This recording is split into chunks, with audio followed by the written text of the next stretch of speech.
What if I told you, not as poetry, not as fantasy, but as fact, that your future is not fixed, that it is not carved into stone by the hands of your past, that the version of you who hesitated, who broke under fear, who lived beneath his power, was merely a rough draft? And what if this speech, that is the moment you take the pen back, understand this, you are not a creature of your past. You are the author of your next chapter. And the pages you write today, with your thoughts, your words, your repetitions, will become the life you live tomorrow. So I must ask you plainly, are you willing to write something new? Not with your hand, but with your habits. Not with ink, but with identity. You did not stumble here by accident. No man finds this message unless something inside him is ready to rise. And though the world may call this just another speech, I tell you, this is not entertainment. This is your intervention, a divine interruption, a mental reprogramming for those who are tired of drifting through their days and are now ready to command them. But I must be honest with you. Hearing this speech once will not be enough. What you repeat becomes your rhythm, and what becomes rhythm becomes identity. So I will speak these laws to you one by one, not to inspire you for a moment, but to transform you forever. And if you have the courage to return to this message again and again, you will not recognize the man you become. This is the foundation of all change, autosuggestion, the deliberate feeding of your subconscious with the truth of who you have decided to be. And these laws I'm about to give you are not theories. They are truths carved from the lives of men like Carnegie, Ford, Edison, Lincoln, and Schwab. Men I studied, men I walked beside, men who did not wait to feel powerful, but became powerful through repetition. And you, my friend, are no different. You are not weak. You have simply been repeating weakness. You are not broken. You've simply been following a pattern that does not belong to you. But today, that pattern breaks. This is your new beginning. This is your rewrite. Let us begin. Law 1. You become what you think about. Every man lives under a law greater than any court, constitution, or nation, the law of thought. As surely as the sun rises and gravity holds your feet to the earth, you will always become the dominant idea you hold in your mind, not the idea you wish for, not the hope you repeat once in a while, but the one you think about most. This law is simple, and that is why most ignore it, because it does not dazzle the ego, it does not flatter the intellect, but it is the root law of all human transformation. Let me speak clearly. You are not your thoughts, but you are always becoming the thoughts you repeat. And the man who allows fear, doubt, confusion, and worry to sit in his mind will build a life that reflects those ideas.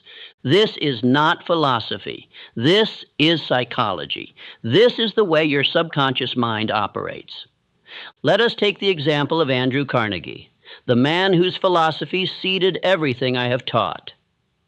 When I first met him, he did not speak to me of steel or wealth or politics.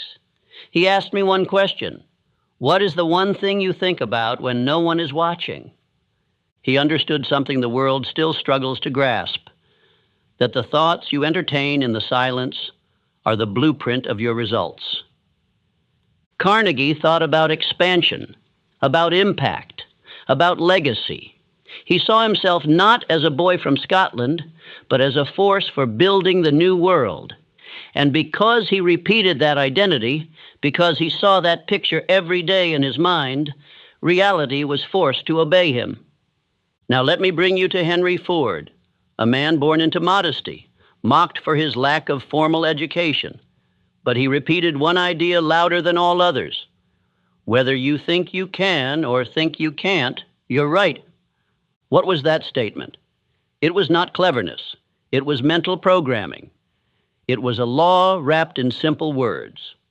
Ford thought about possibility, and because he repeated that thought long enough with enough belief, it became the factory blueprint of his subconscious mind. And that mind went on to build an empire. Understand this: the mind is a garden. The seeds are your thoughts, the emotions are the water, and repetition is the sun. Whatever you plant, feel, and repeat will grow. If you plant fear and repeat it, Your life will reflect it. If you plant faith and repeat it, your future will submit to it. Now listen closely. I do not speak of wishful thinking. I do not mean the man who closes his eyes and daydreams once and calls it belief. I speak of the man who repeats deliberate thought until it becomes a dominant frequency. Let us revisit Thomas Edison. Do you think he had no doubt during the 10,000 failed attempts at creating the electric light? Of course he did. But his dominant thought was always, it will work. And because he returned to that thought, not once, not twice, but 10,000 times, the failures could not touch his core identity. He became what he thought about most, and that was light. Let me ask you now, what do you think about most? When your phone is off, when the noise is gone, when no one is watching, what thought do you rehearse in the silence? Because that thought is your true belief. And that belief is building your results. If your dominant thought is delay, then your results will always be stuck. If your dominant thought is fear, then you will always hesitate. If your dominant thought is blame, then you will never move. But if your dominant thought is purpose, if your dominant thought is faith, if your dominant thought is I am becoming the man I was designed to be, then you will begin to rise. You must now begin to guard your thoughts like treasure. You must speak your identity daily. You must write your aim clearly, and you must think only that which you want to become. Repeat this to yourself. I am not a prisoner of random thought. I am the architect of focus. My dominant thoughts are deliberate, clear, and aligned with my purpose. What I think about most, I become. So I choose to think power. Let me offer you a practical system to install this law. Every morning, write down the man you are becoming. One sentence, clear, present tense. Example, I am disciplined, decisive, and destined to build an empire. Every afternoon when distractions peak, pause and speak that identity aloud, as if your future depends on it, because it does. Every night before you sleep, visualize that identity already real. Feel it. Speak it again, and let your subconscious dream about who you've chosen to become. This is how you take command of your mind, not through emotion, not through motivation, but through repetition of identity. This is how Abraham Lincoln overcame depression, political isolation, and national division. Not because he always felt strong, but because he held a dominant thought of unity and emancipation. That thought consumed him. It fed his fire. And though he bent under pressure, he never broke because his thoughts were anchored. That is your task now, to build a mental anchor so strong that no storm can move it. To become the kind of man whose inner voice speaks louder than any external noise. To obey the law that never fails, you become what you think about most. Say it now. I think power. I speak power. I become power. And then say it again and again and again until your subconscious accepts it as truth and your life begins to reflect the law you now live by. Let us now continue to the next law, the law that turns your thoughts into faith-powered action. Shall we begin? Law 2. Faith is the only antidote to fear. If you are to build a life of power, a life of impact, of wealth, of spiritual fulfillment, you must understand this one law more than any other. Faith and fear cannot occupy the same space. One will dominate, the other will die. You cannot speak of transformation while rehearsing hesitation. You cannot walk in destiny while bowing to fear. The moment a man chooses faith, truly chooses it, he begins to kill fear by starvation. Because fear has no power unless it is fed. And what feeds fear? Doubt, delay, confusion, excuses, the absence of decision. These are the conditions in which fear multiplies like a virus. But faith? Faith is not a feeling. It is not blind optimism. It is not a convenient thought you whisper when it's easy. Faith is a state of mind. It is belief installed through repetition and solidified by decision. Let me tell you a story of a man who lived this law fully, Henry Ford. Ford was not respected when he started. He was laughed at. The idea of a horseless carriage was treated like fantasy. Even after early success, his own engineers told him that building an 8-cylinder engine in a single block was impossible. And you know what he said? Build it anyway. They came back again, said it couldn't be done. Build it anyway. He repeated it again, until they succeeded. Why did he persist? Because his faith was louder than their fear. Ford once said, "Obstacles are those frightful things you see when you take your eyes off your goal." That is the posture of faith. You keep your eyes on the vision. You repeat belief louder than fear. You act in alignment with destiny, even when it is not yet visible. Faith is not just positive thinking. It is the deliberate focus of belief, installed into your subconscious mind through repetition and decision. Let us look to Thomas Edison. The man failed 10,000 times to produce a working light bulb. How does a man continue after 100 failures? 1,000? 10,000? The average man quits after 3 attempts, but Edison did not carry average belief. He was obsessed, he was possessed by purpose, and that purpose gave birth to unshakable faith. He said, "I have not failed. I've just found 10,000 ways that won't work." What is that? That is a man who refuses to speak fear. That is a man who trains his subconscious to obey faith, not statistics, not opinions, not temporary evidence. Now let us look to Abraham Lincoln, perhaps one of the greatest living embodiments of faith through adversity. Lincoln did not rise to the presidency through charm or popularity. He rose through clarity of mission and the endurance of belief. He lost elections. He suffered depression. He faced ridicule and political betrayal. Yet he continued, and he led a nation through civil war. And during the darkest days of that war, when death and despair hung over the Union, Lincoln wrote affirmations to himself. He spoke words of unity and strength to his own mind. Why? Because he knew that if he let fear govern his thoughts, he would become paralyzed, and the nation would fall. He once said, "The best way to predict the future is to create it." That's faith. Not hope, not chance, creation, repeated belief, spoken into existence. Now, what about you? When fear whispers in your mind, do you answer with belief? When the path grows dark, do you pause or do you persist? You must now make faith your default state. And that comes from 3 rituals. Declare your vision daily. Speak it aloud, not as a wish, but as a law. Act in alignment before you feel ready. Action builds evidence. Evidence strengthens faith. Refuse to speak fear. You cannot afford casual language. Every word trains your subconscious mind. Say this aloud. Faith is not emotion. Faith is identity. I move before I feel ready. I trust before I see results. I act in faith. I build in faith. I win in faith. Understand this truth. Faith is not guarantee. It is guaranteed power the moment you decide to live by it. Andrew Carnegie, who taught me the principles behind everything I now share, told me this: "Mr. Hill, teach men to replace fear with faith. Do that, and they will build anything." That statement became my mission, and that statement must now become your mission. Because fear will not go away through more research, and it will not dissolve through time. It must be replaced by repeated belief, decisive action, and relentless forward movement. This is how you starve doubt. This is how you build certainty. This is how you change your life.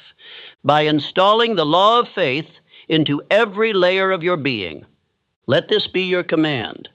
From this day forward, I will not obey fear. I will act in faith. I will speak belief. I will move like a man who has already won. Repeat it daily. Because repetition is the only thing the subconscious respects. And once your subconscious accepts this law, there is nothing you cannot do. Now, let us continue to law 3, the law that gives your faith a home, a direction, and a fire that cannot be extinguished. Law 3, the law of definite chief aim. There is no tragedy greater than a man with potential drifting in thought, drifting in effort, drifting in identity. Why? Because he has no definite chief aim, no singular purpose, no clear direction. He wakes up not with decision, but with distraction. He walks not with command, but with confusion. He speaks not with conviction, but with hesitation. And what becomes of a man like this? He becomes a leaf in the wind, pulled by opportunity, misled by opinion, ruled by fear, and forgotten by history. A man without a chief aim is not truly living. He is merely existing. But the man who carries a definite chief aim and repeats it, affirms it, breathes it daily is dangerous. He is focused. He is immune to drift. He is no longer wondering what he should do, who he should be, or what he is capable of, because he has already decided. And the mind, once fixed, begins to bend the world to match that decision. Let us turn to the man who taught me this law firsthand, Andrew Carnegie. When I first met Mr. Carnegie, I was a young man with curiosity, but no clear aim. He spoke to me with such intensity, such certainty, that I was shaken to my core. He said, "Young man, a person who does not have a definite purpose in life falls easy prey to petty worries, fears, troubles, and self-pitying, all of which lead to failure."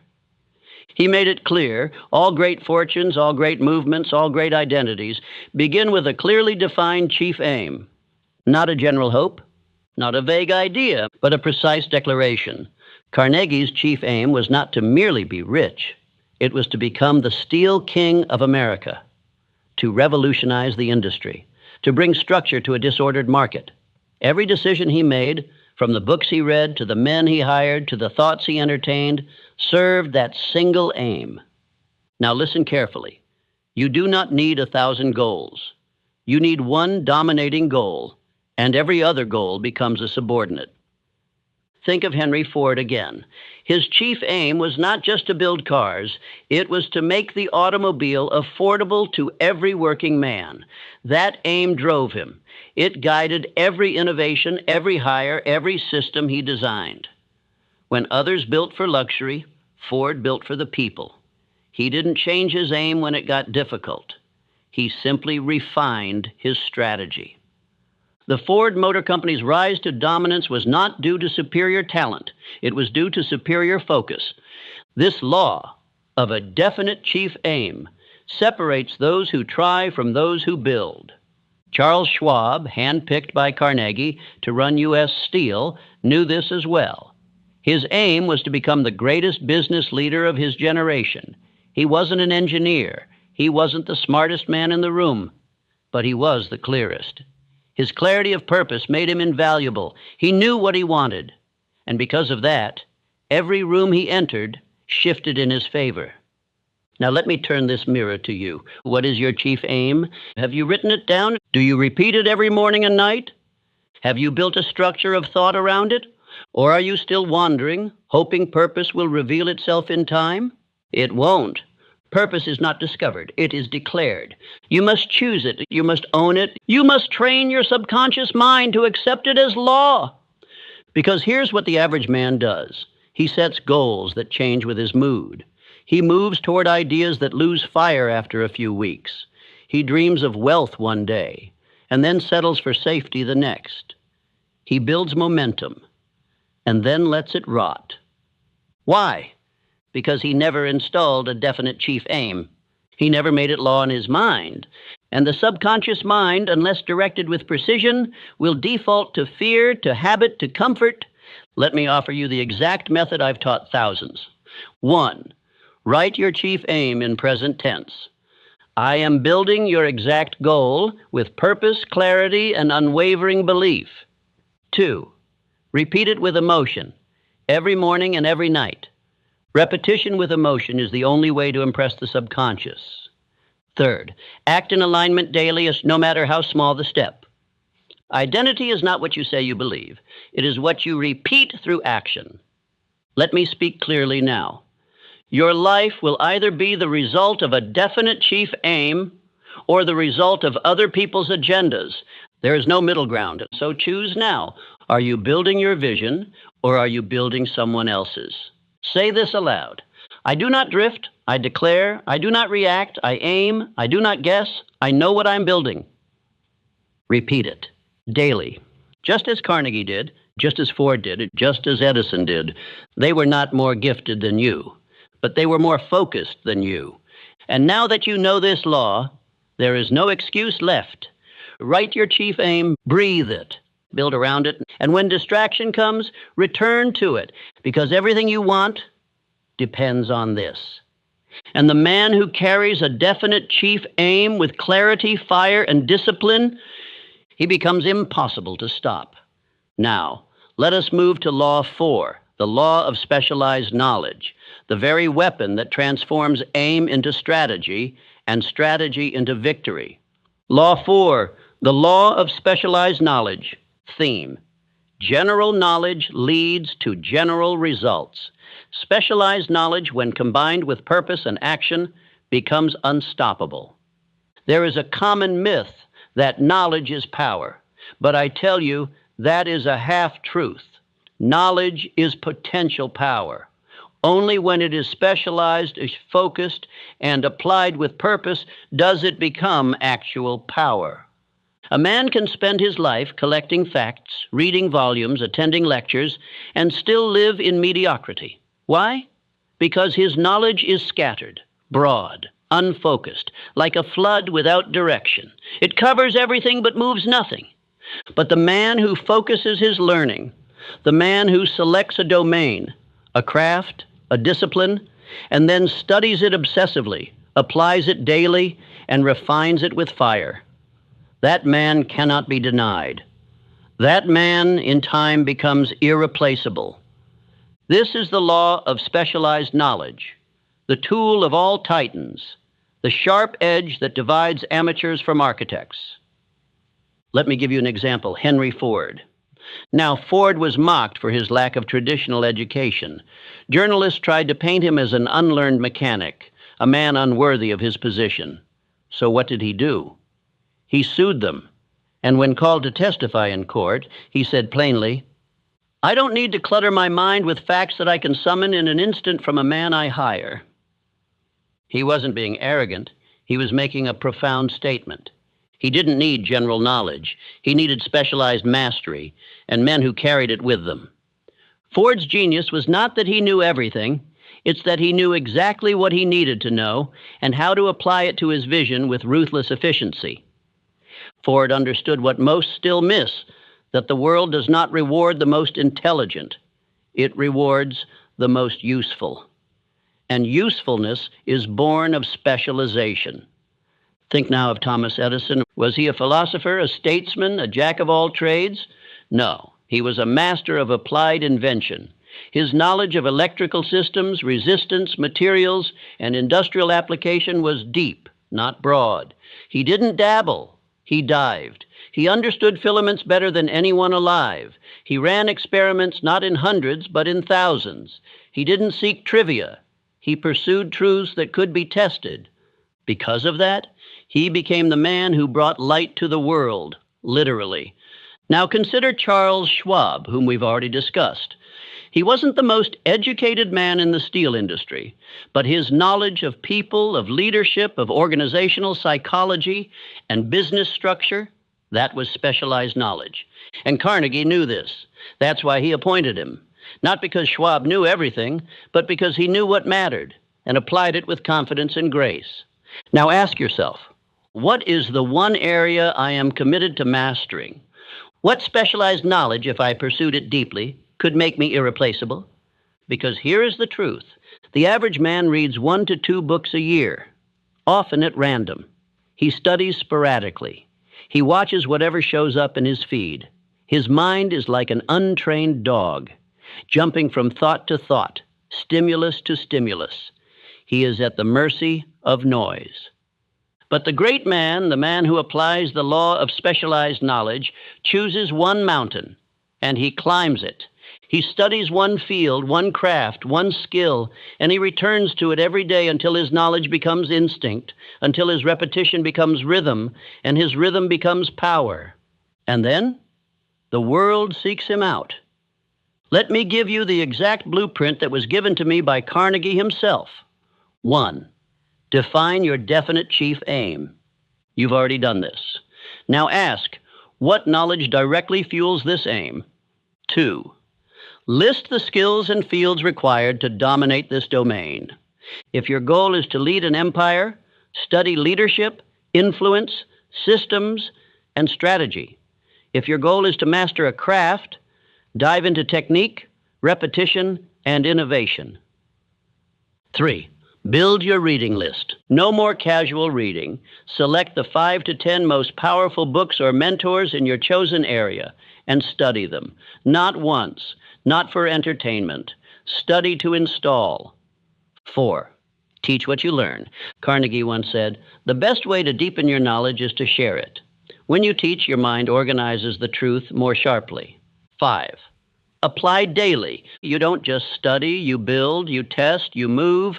Every lesson must find its way into action. Now, a warning. This law requires patience. The rewards are not instant, but they are inevitable. The man who builds specialized knowledge over years becomes unmovable. He is not subject to layoffs. He is not shaken by market trends. He becomes the source, and those around him recognize his value. Abraham Lincoln, though remembered as a statesman, was once just a poor farm boy. He didn't attend elite universities, but he specialized in one thing: language. He read deeply. He taught himself law. He studied oratory, rhetoric, and scripture. Why? Because he knew if he could master words, he could move hearts, and hearts, when moved, change nations. That specialized focus is what carried him to the White House, and through the greatest internal war America has ever faced. Let me speak directly to you now. Stop skimming. Stop scattering your energy. Stop consuming what does not contribute to your destiny. Choose your aim. Choose your field. Choose your fire. And then burn away everything else. Say this aloud. I am not a generalist. I am a weapon. I do not chase distractions. I build mastery. My knowledge is deep. My knowledge is rare. My knowledge is powerful.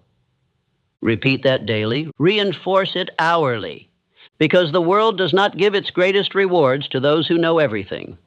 It gives them to those who know exactly what they're doing and do it better than anyone else. That is Law 4. Now, we continue into Law 5. Surround yourself with power. Your environment builds or breaks you. You may believe that success is a solitary journey, that it is forged in the silence of your own mind, through grit, through will, through long hours of invisible labor.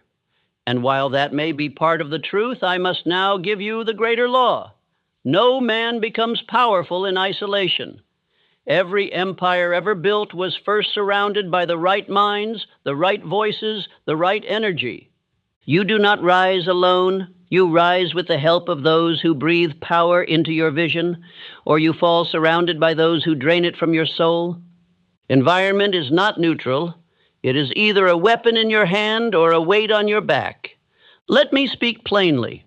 You must surround yourself with people who sharpen you, not soften you, with men and women who speak possibility into your future, not skepticism into your goals. If you are the most driven man in the room, then you are in the wrong room, because what surrounds you will soon be inside you. Henry Ford understood this with absolute clarity. He did not build the Ford Motor Company by himself. He built it with a mastermind group, a concept I taught at length, because it is one of the most powerful laws of achievement. Ford surrounded himself with men who were not yes men, but fire starters. He sought out minds like Thomas Edison, Harvey Firestone, and even brought his thoughts to Luther Burbank. These men met often, not for entertainment, but for alignment. They exchanged ideas, they discussed industry, philosophy, the future, and most importantly, they built belief together, because belief, when shared among strong minds, multiplies, and fear, when left unchecked among weak minds, spreads like disease. You must ask yourself now, who do I allow into the temple of my mind? Who has the keys to my focus, my energy, my conviction? Andrew Carnegie, the man who inspired my life's work, said to me, "Mr. Hill, show me a man's 5 closest associates, and I will show you his future. He meant this. You cannot outgrow your circle. You cannot build discipline in a sea of distraction. You cannot hold to faith when all who surround you breathe doubt. Carnegie handpicked every man he worked with, not only for skill, but for spirit. He demanded loyalty to purpose, hunger for growth, and belief in impossibility undone. He made Charles M. Schwab his right hand, not because Schwab knew everything, but because Schwab believed like fire.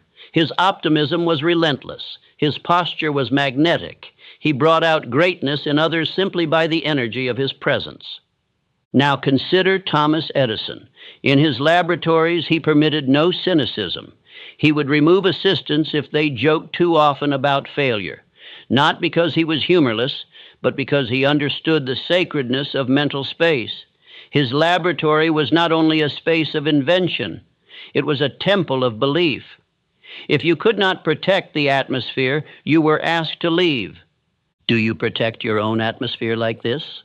Let me make this even clearer. If you are surrounded by those who mock dreams, those who default to sarcasm, those who normalize mediocrity, those who flinch when you speak boldly, then you are not surrounded by friends. You are surrounded by limitations. You do not need cheerleaders. You need builders. You need men who ask you why not instead of telling you why not. You need women who look you in the eye and say, you haven't scratched your potential. You need mentors who make you uncomfortable with comfort. Now understand, this law is not only about people. It is about your daily mental environment. What books do you read? What voices do you let into your ears? What do you consume when no one is watching? Because your inputs become your internal voice, and your internal voice becomes your reality. If your atmosphere is soaked in power, you will breathe power. If it is polluted with distraction, comparison, and compromise, you will drown. That is why I urge you now to build your mastermind environment. Whether through people, through books, through disciplined solitude, create a mental space so charged with vision that doubt cannot survive in it. Say aloud, I do not allow weakness into my circle. I do not breathe the air of average. I do not seek approval. I seek alignment. Repeat this until your subconscious recognizes it as law, because it is law. You were not meant to build in silence forever. You were meant to multiply, and multiplication only occurs through connection to other great minds. One more story to seal this in you. Abraham Lincoln, in one of the most difficult moments of the Civil War, was known to retreat often to a group of trusted confidants, men who would challenge him, advise him, but above all, believe in the mission of union and freedom. He did not surround himself with flatterers. He chose conviction. And in that conviction, he made decisions that changed the course of history. You will be called to do the same. Surround yourself with power or risk being crushed by proximity to weakness. The law is simple. If you want to rise, raise your environment. Now say it again. I walk with power. I speak with power. I build my circle on fire, not comfort. Let that be your standard. And let us now continue into the next law that sharpens your edge and breaks the chains of hesitation. Shall we? Law 6. Speak as if it's already done. Language shapes destiny. There is a language of kings, and there is a language of prisoners. Every man speaks one or the other. And here's the truth. Before your future becomes reality, it becomes vocabulary. Before you become powerful, you must speak power. Before anything in your life changes, your language must change. The 6th law is this. You must speak as if the victory is already yours. Not one day, not maybe, not if the world allows it, but now. Speak like a man who has already arrived, and your subconscious will begin moving mountains to make it true. This is not motivational fluff. This is the code that governed every great man I studied. Let me show you. Henry Ford once said, whether you think you can or think you can't, you're right. Do you understand what that means? It means that the internal language you use, even in silence, is creating the reality you live in. When Ford was told that a V8 engine couldn't be built in one block, he didn't argue. He simply said, "Build it anyway." Not, "Try it." Not, "See what you can do." He commanded his vision into existence through language. And when the engineers failed, he said it again. "Build it anyway." That was not arrogance. It was alignment. His speech aligned with his identity. And identity builds results. Thomas Edison spoke in future tense certainty long before the light bulb existed. When he was surrounded by critics, financial pressure, and thousands of failed prototypes, he still said, "I have not failed. I've just found 10,000 ways that won't work." That sentence alone could have been defeat, but he reframed it with a single word, yet. He spoke with a tone that assumed success was inevitable, because in his mind it already was. You must begin to do the same, because your words are not commentary, they are commands to your nervous system. If you say, "I'll try," your mind hears, "We're not certain." If you say, "Maybe one day," your mind hears, "Not yet." If you say, "I can't," your mind hears, "This is who I am." But if you say, "This is who I'm becoming," if you say, "It is done," if you say, "I move in certainty," then your mind begins rearranging itself around that command. Why? Because the subconscious does not know the difference between truth and repetition. It obeys tone, it obeys rhythm, it obeys language. Let me take you now to Andrew Carnegie, the richest man of his time, not because of inheritance, not because of education, but because of belief reinforced by speech. He would write down his chief aim and repeat it aloud, not once, not twice, but every morning and night, in his own handwriting, in his own voice, with emotion and fire. Until that aim was no longer a goal, it was an identity. And from that identity came action, and from that action came fortune. I asked him, "Why do you repeat it, even now?" He said, "Because if I stop speaking it, I start doubting it." Let that strike you deep. Silence is the oxygen of doubt. Speech is the engine of belief. If you do not speak your future with fire, your subconscious has no reason to pursue it. You must become militant about your self-talk. Say it aloud. "I am the kind of man who finishes what he starts. I do not flinch. I do not fold. I walk as if the mountain has already moved." And do not say it once. Say it daily. Say it in the dark. Say it when fear rises. Say it before your biggest decisions. Say it until your very tone becomes proof of your power. Because here is what the great ones knew, and what average men never discover. You don't speak what's real. You speak what will become real. You speak it before you see it. You speak it as if it's already done. This is how you tell your mind, "I am in control now." This is how you reprogram fear into fuel. This is how you starve hesitation and install discipline. It begins with words, and those words must burn. Let me take you back to Abraham Lincoln. One of the most powerful speeches ever written, the Gettysburg Address, was only 272 words, but every sentence was sharp. Every line was wrapped in fire. And in less than 3 minutes, he rewrote the meaning of the Civil War. He didn't talk around the point. He spoke it into stone. Do the same with your life. Get specific. Get loud. Get deliberate. Stop whispering your dreams. Stop apologizing for your vision. Stop softening your future so others feel comfortable. Say it clearly. "I am building something unshakable. I do not drift, I declare. I speak belief until the world has no choice but to believe with me." Now I challenge you. Write your future as if it's done. Speak your identity as if it's law. Repeat it daily until the world inside you begins to shift. And when doubt whispers, when fear tries to return, you raise your voice. You remind your subconscious who is in charge, and say it now, not with hesitation, but with command. "I am the man who speaks power. I am the man who lives power. My voice builds my world." Let this be your new language. And let us now continue into the next law that transforms your decision into destiny. Because words without action are noise, And the next law teaches how to move like fire. Law 7, move like fire, the power of decisive action. There comes a moment in every man's life when the voice in his head must be overruled by the movement in his body, when the questions end and the action begins. Because no matter how powerful your belief is, no matter how strong your language becomes, without movement, it dies on the battlefield of hesitation. The 7th law is simple, but it is absolute. You must act like fire. You must move, not tomorrow, not once you're ready, but now. Action is how you prove belief.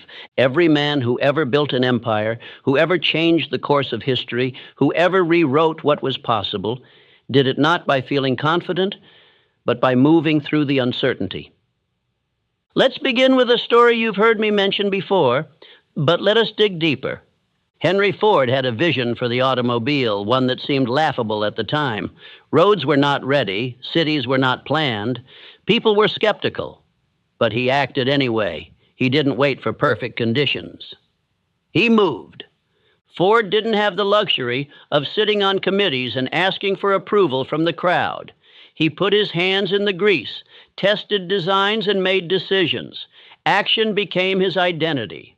That's why he said, "You can't build a reputation on what you are going to do." He knew the truth. Only movement builds legacy. Now think of Thomas Edison again. Over 10,000 failures, but he did not pause. He continued. Every failed attempt was followed not by sulking, not by overthinking, but by another test, another experiment, another step forward. Why? Because he understood that motion kills fear. When you're moving, fear can't land on you. It can only attach itself to stillness. And Edison never stood still. Let me take you now to Charles M. Schwab. When Carnegie needed a man who could speak with clarity, act without delay, and rally others around massive industrial visions, he chose Schwab. Why? Because Schwab had a rare gift. He made fast, confident decisions. He moved while others planned. He walked into boardrooms, delivered speeches with boldness, and laid out visions others were too afraid to say out loud. And the world rewarded him for it. Not because he was the smartest, not because he had all the answers, but because he acted. Now you must ask yourself, do I hesitate when I know what I must do? Do I delay under the illusion of preparation? Do I seek more clarity when I already have enough to begin? Because here's the truth. Your delay is a lie. It tells you that waiting is safer, that more information is needed, that confidence must come before movement. But that's not how greatness is built. Confidence is the result of action, not the prerequisite. So you must act before you're ready. You must speak before your voice feels perfect. You must move before your legs stop shaking. You must launch before the world applauds. Because here is a fact I've proven over and over again in my studies. Motion creates belief. The man who acts begins to believe he is the kind of man who acts. The man who waits begins to believe he is not ready. You are what you do. Not what you think, not what you dream, not what you plan, but what you move toward. Let me tell you the story of Abraham Lincoln during one of the most defining decisions of his presidency, the Emancipation Proclamation. There were countless advisors telling him to wait, that the timing wasn't right, that it would divide the country even further, that it could cost him the war. But Lincoln moved anyway. He understood that greatness is forged in decision. He knew that delaying action to please everyone would only weaken the moral backbone of the nation. He wrote the words, he signed the paper, he declared freedom for millions. Not because it was convenient, but because it was necessary. And history changed that day. Not because the world was ready, but because one man decided to move. You must now do the same, maybe not for a nation, but for your own destiny. You must learn to live in movement, to act without waiting, to walk even when the next step is unclear. Because fire doesn't ask permission to burn. It ignites, it consumes, it spreads. And that must become your identity. The man who speaks boldly, the man who acts swiftly, the man who doesn't rehearse fear, but replaces it with fire. Here is your command. From this moment on, you act before you feel ready. You move before you're confident. You train your nervous system that decisiveness is your default. Say this now. I do not delay. I act as if it's already done. I train my mind through motion. And repeat it daily. Because action is the language your subconscious respects most. The more you move, the more it believes. The more it believes, the more power you access. This is how every empire begins. Not with brilliance and not with luck, but with motion. Let this part of the speech be your turning point. The day you stopped waiting, the day you moved like fire. Let us continue into the next law, the one that ensures your power isn't momentary, but permanent. Law 8, train the mind. Master your inner language. Everything you experience, your courage, your hesitation, your decisions, your delay, is not just the result of circumstance. It is the result of the words you whisper to yourself when no one else is listening. This is the 8th law. You must train the mind, and you must master your inner language. Because let me tell you this plainly, the most dangerous man in the world is not the one with the most money, the strongest body, or the loudest voice. It is the man who controls what he tells himself. Your success begins and ends with the words you speak to your own mind, and if those words are weak, your results will be too. When I studied the lives of men like Andrew Carnegie, Henry Ford, and Thomas Edison, one pattern became inescapable. They mastered their internal language long before the world believed in them. Let's begin with Carnegie. Do you believe he rose from a poor Scottish boy working in a bobbin factory to one of the wealthiest men on earth just by chance? By inheritance? He fed his mind a different language than the people around him. While others were telling themselves, I can't, he was repeating, I must. While others said, this is enough, he declared, there is more. Carnegie once told me that he repeated his chief aim daily, aloud, with emotion. He wrote it down, spoke it, affirmed it, until it saturated his subconscious and reprogrammed what his mind accepted as possible. That's not inspiration. That's installation. That's autosuggestion, the most powerful force in all personal development, a law so potent it can take a poor boy with no connections and elevate him to become the architect of steel empires and philanthropic legacies. It all starts with language. And now let us turn to Henry Ford. Ford is famous for saying, whether you think you can or you think you can't, you're right. But most men repeat that line without understanding its depth. Ford meant it. He spoke belief to himself, even when no one else did. Do you know how many times he was told his vision was foolish? That horses would never be replaced? That factories couldn't scale the way he imagined? But he didn't speak the language of doubt. He didn't parrot the world's disbelief. He created a new language, and he told himself, it will be done. He trained his mind to respond to difficulty with solutions, not fear. And that training, repeated daily, built the mental steel required to withstand the storms of invention, rejection, and ridicule. Now look at Thomas Edison. His success was not born from luck or random genius. It came from a trained internal dialogue, one that refused to translate failure as final. 10,000 failed experiments, 10,000 voices of doubt. But inside, he repeated only one phrase, I have not failed. I've just found 10,000 ways that won't work. Where do you think that resilience comes from? Not from a rare brain, not from divine favor, but from repetition of empowering language. And let me speak now of Abraham Lincoln, whose inner world had every reason to fracture. Depression, loss, war, criticism from all sides. But Lincoln trained his mind through journaling, reflection, and deeply held affirmations of purpose. He was not always externally confident, but he remained internally committed. His mind did not waver with the storm, because his language had been disciplined. This is the work you must now do. You must become militant about your inner voice. You must speak what you want to become, not what you fear, not what you lack, not what you used to be. Say it now. I do not speak weakness. I install power. I do not rehearse defeat. I rehearse identity. I do not echo the world. I create my own language. Because your subconscious mind does not judge. It simply records. It listens to your most repeated, most emotionally charged language and accepts it as truth. So if you're casual with your words, you will be casual with your power. And if you joke about failure, speak lightly about your goals, or feed yourself the daily vocabulary of mediocrity, then do not be surprised when mediocrity becomes your reality. You must discipline your speech. Write affirmations that match the man you want to become, and speak them aloud every day with emotion. This is not superstition, it is science, it is strategy. It is how every giant I studied rewrote their story. You say you want to be fearless? Then stop saying you're afraid. You say you want to be disciplined? Then stop calling yourself lazy. You say you want to be unstoppable? Then your inner voice must say so before your results ever show it. This is where transformation begins. In the silence, in the morning, before the world gets noisy, before your doubts wake up. You must declare your new identity before the world tries to give you the old one.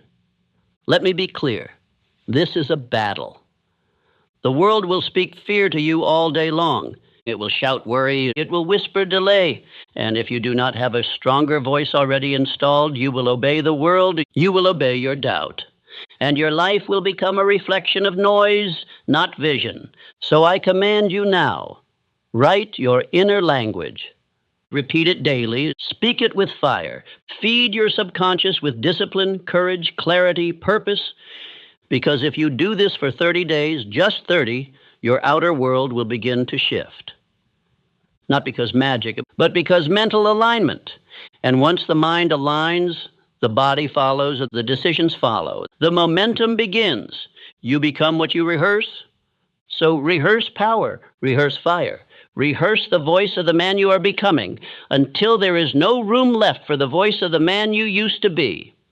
Let us now continue into the next law, the one that ensures you never drift again, because your time has been claimed. Law 9, command your time. Own every hour. Let me give you the truth most men run from their entire lives. If you do not master your time, you do not master anything. Time is not simply what passes by. Time is the canvas on which your destiny is painted. Every hour you drift, every minute you waste, is not just time lost. It's potential buried. Law 9 is simple yet ruthless. Command your time, or watch your future die in the hands of distraction. The men I studied, the giants who reshaped the world, Carnegie, Ford, Edison, Schwab, Lincoln, they were not just brilliant with ideas. They were militant with their hours. They scheduled, they structured, they claimed every minute of their day as sacred. Let me begin with Andrew Carnegie. He once said, "Do your duty and a little more, and the future will take care of itself." That little more, that came from how he structured his time. He did not float from task to task. He did not answer to every request. He understood that every hour spent on someone else's aim was an hour stolen from his own. Carnegie organized his life with clarity. Meetings were precise. Decisions were swift. His mornings were for strategic thought, his afternoons for execution, his evenings for reflection. And he demanded the same of the men around him. Why? Because success requires rhythm, discipline, intention. Now let us consider Henry Ford. Most know him for revolutionizing the automobile industry, but what made his success inevitable was his mastery over time. Ford didn't believe in long meetings or drawn-out plans. He once said, "Thinking is the hardest work there is," which is probably the reason so few engage in it. What did he mean? He meant that real thinking, focused, undistracted, scheduled thinking, is rare. Most men think passively. Ford carved time specifically to think deeply, to solve problems, and to act. His calendar was a weapon, not a formality. He knew that every wasted minute was profit lost, momentum delayed, legacy stolen. Now look at Thomas Edison, one of the greatest inventors the world has ever known. Do you think he stumbled into 1,093 patents by accident? Edison worked in carefully timed intervals. He would lock himself in his lab for days. Time was not measured by the clock, but by output. He didn't wait for inspiration. He created the environment that made inspiration inevitable. His laboratory wasn't chaotic. It was engineered for deep focus. His team knew when to work, when to report, when to think, and when to execute. It wasn't freedom that created genius. It was structure. Let me ask you plainly, have you structured your genius? Have you carved time daily, not just for work, but for purposeful progress? Now let us walk into the mind of Charles Schwab. When Carnegie appointed Schwab to lead U.S. Steel, Schwab didn't respond with celebration. He responded with a time audit. He asked himself, where does every hour go? He brought in a consultant named Ivy Lee, who taught him the now famous Rule of Six. Every night, Schwab wrote down the 6 most important things to do the next day and ranked them by importance. He worked on the first until it was complete, then moved to the second. No multitasking, no wasted energy, just focused execution. Schwab paid Lee $25,000 for that advice in the early 1900s. Why? Because the mastery of time is worth more than gold. Let me speak now of Abraham Lincoln, whose presidency was not during ease but chaos. The Civil War raged. Advisors argued. The nation was splitting. Yet Lincoln structured his time with reverence. He carved hours for solitude, for writing, for reading. He met with generals not on their schedule, but on his. He was never rushed, not because there wasn't pressure, but because his time had already been claimed by purpose. This is what you must learn. When your time is claimed by vision, the world respects it. When your time is claimed by emotion, the world owns you. Most men drift because they never decided what a successful day looks like. So they respond, they react, they're busy, but never built. You must design your day the way an architect designs a building. Every block must have a function, every hour a target, every moment a reason. Let me give you a daily structure to begin with. First hour, silence, autosuggestion, visualization. Declare your aim, rehearse your identity, install belief. Second hour, deep work, uninterrupted, no distractions, move the mission forward. Third hour, execution of a major task, no delay, no debate, just movement. Midday, reflection, movement. Feed the body, reset the mind.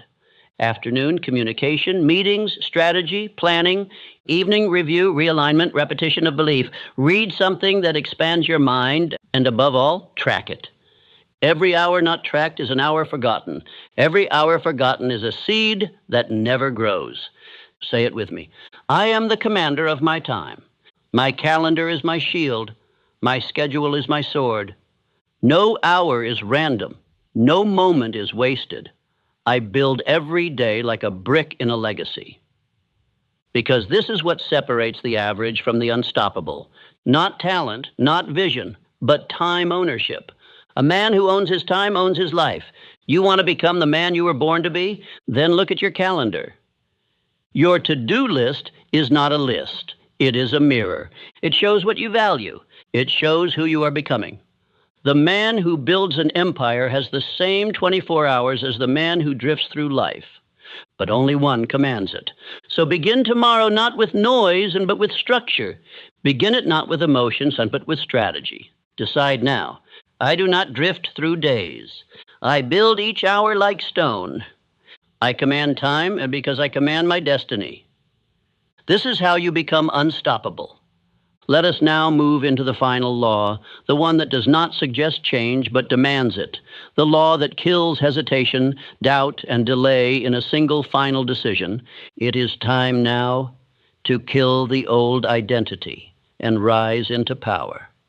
Law 10. Kill the old identity and rise into power.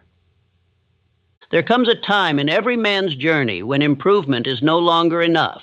He must not simply become better, he must become someone else entirely. This is that time, and this is that law. Law 10 is not for the man who wants incremental gains. It is for the man who is ready to kill the version of himself that keeps surviving. You see, the enemy of your future is not just fear or laziness or even ignorance. It is identity, the quiet, unseen agreement you made with mediocrity about who you are. That agreement must be burned right now, because if you do not destroy the old identity, you will always return to it. Just as water seeks its level, a man always seeks his self-image. You may change your habits, your goals, your schedule, but until you change your identity, you will remain tethered to the old life. I must tell you something hard, something most men will never hear. You are addicted to the man you used to be, and that addiction, if not broken, will be the reason you die with your music still in you. Let us speak clearly now. Let us look into the mirror and tell the truth. The old identity, the one who delays, hesitates, doubts, who cares too much what others think, who breaks his own word, who shrinks from fire, who tolerates mediocrity, that man must die. He cannot be managed. He cannot be negotiated with. He must be killed, because he will always pull you back to comfort. And comfort, my friend, is not your friend. Comfort is a prison with gold bars and no locks. The door is always open, but most never leave. Because the old self convinces you that staying still is safer than stepping into fire. But fire is where greatness lives. Let me remind you of the men who walked through fire. Abraham Lincoln, during the darkest winter of the Civil War, was told repeatedly to compromise, to ease the pressure, to wait until the timing was better. But Lincoln knew something that few understood. He had to kill the part of himself that still wanted to please everyone, the part of himself that feared criticism, that doubted his authority, that longed for peace more than truth. And he chose identity over approval. He issued the Emancipation Proclamation in the face of political death, and in doing so, he became someone else. He became Lincoln, not the man, but the legend. You see, legends are not born, they are built in fire. Andrew Carnegie began as a messenger boy, poor, unknown, unremarkable.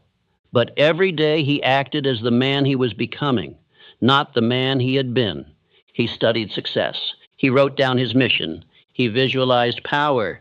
He rehearsed the posture of leadership long before he had anyone to lead. And eventually, the old Carnegie, the poor boy, the doubter, the quiet one, died. And in his place rose the most powerful industrialist of his generation. Because he chose identity, he didn't wait to feel worthy. He decided to be worthy and let his actions prove it. Now let me speak of Henry Ford. Do you know how much doubt surrounded him? Do you know how many times people told him, "You can't mass-produce cars. People will never accept them. Factories can't be systematized." Ford could have listened. He could have delayed. But instead, he made a final decision. I am the man who changes transportation forever. And every step he took as that man, not the old one. And soon the world bowed to the vision he had already accepted as truth. Do you understand now? Every time you act like the man you used to be, you teach your mind to stay there. But every time you speak, move, lead, train, think, and decide as the man you are becoming, you starve the old self until he has no breath left. This is how real transformation happens, not from a single motivational burst, but from identity repetition. Let me give you your ritual. Every morning, speak your new identity aloud, not as a wish, as a command. I am decisive. I am disciplined. I am the man who follows through. I act like the man who wins because I am that man now. I do not ask permission, I lead. Every time you hear the voice of the old self, the voice that says, "Be careful, slow down, you're not ready yet," you respond with the voice of the new identity. That man no longer speaks for me. That man is dead. I have already decided. Because the moment you repeat this enough, your subconscious accepts it as law. And when it becomes law, everything changes. Your posture, your tone, your results, your presence. Everything, because the world responds to how you see yourself. Not how you feel, not how talented you are, but what identity you practice. Let me give you a final truth. Doubt is not truth, it is habit. And like every habit, it can be broken through repetition, through belief, through violently rejecting the old version of yourself every time he rises. So now I ask you, are you willing to kill the old identity? Not gently, not someday. Now, are you willing to walk into the fire of your future? Even when you feel unqualified? Even when it hurts? Even when it means becoming unrecognizable? Because I promise you this, the man you are becoming is already inside you, but he cannot rise while the old self survives. So say it with me, and say it like you mean it. I am no longer the man who doubts. I do not hesitate. I do not delay. I do not explain. I walk in identity, not insecurity. I repeat power until weakness dies, and say it every day. Because this is your reprogramming, and this is your rebirth. You are no longer allowed to be the man who waits, the man who wonders, the man who hides. You are the man who decides, and the decision has already been made. Repeat this speech, repeat your belief, repeat your identity until the old self cannot survive, because the man who wins is already inside you. Let him rise. Let us end this where all true power begins, with the pen in your hand. You may think your story is already written, that the past has already decided who you are, that your mistakes have formed a ceiling, that your patterns are permanent. But I tell you now, you are not broken. You are unwritten. You are not the man shaped by his failures. You are the man now awakened by them. Every delay, every doubt, every misstep, every fear. It was not the end of your story. It was the setup, the tension before the breakthrough, the test before the identity. It brought you here. And now, this moment is the pen, and you are the author. No one else. Not your past, not your family, not your failures, not your friends, and only you. So I ask you, what story will you write now? Will you continue the old chapter where fear dictates your pace, doubt chooses your words, hesitation holds the pen, or will you rewrite it? Will you flip the page, take the pen with authority, and declare, this is the chapter where I become untouchable. This is where I decide who I am, not once, but every day. Because that is what these 10 laws are. They are not suggestions. They are not ideas. They are the new rules of your identity. And your identity is not written in stone. It is written in repetition. And if you want to become unrecognizable, if you want to become the kind of man who builds, leads, moves, and never looks back, then you must repeat this speech. You must repeat these laws. You must repeat your belief until your subconscious knows no other way to live, because you are not your old thoughts. You are not your old story. You are not the man you were before these words entered your mind. You are what you repeat, and repetition is how the greats became great. Andrew Carnegie did not just dream of power, he rehearsed it every morning, every night. Henry Ford did not just believe he could, he repeated that belief until it became inevitable. Thomas Edison did not just try, he failed and repeated action until he forced success into reality. Abraham Lincoln did not rise by public approval. He chose identity every day until history bent to it. And now it is your turn. Let me give you your new rituals. Every morning you speak one law aloud, just one. Let it shape your tone. Let it dictate your focus. Let it become your compass for the day. Then at night, before you sleep, you play this speech again. You do not skip a day. You do not wait for motivation. You repeat until repetition becomes identity, because what you rehearse becomes your rhythm, and your rhythm becomes your reality. Write this down now. Speak it with me. I am not broken. I am unwritten.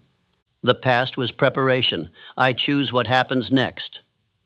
I repeat my power. I reject my doubt. I am the author now, and I do not look back. You are not here to cope. You are not here to repeat history. You are here to rewrite it. You are here to train your subconscious until your old patterns collapse under the weight of your new identity. So do not let this speech be a moment. Let it be a manual. You return to it like a warrior returns to his weapon. Daily, faithfully, relentlessly. And when you forget who you are, you play it again, because your identity is what you repeat. And the man who repeats power becomes power. Say it one final time. I am the rewrite.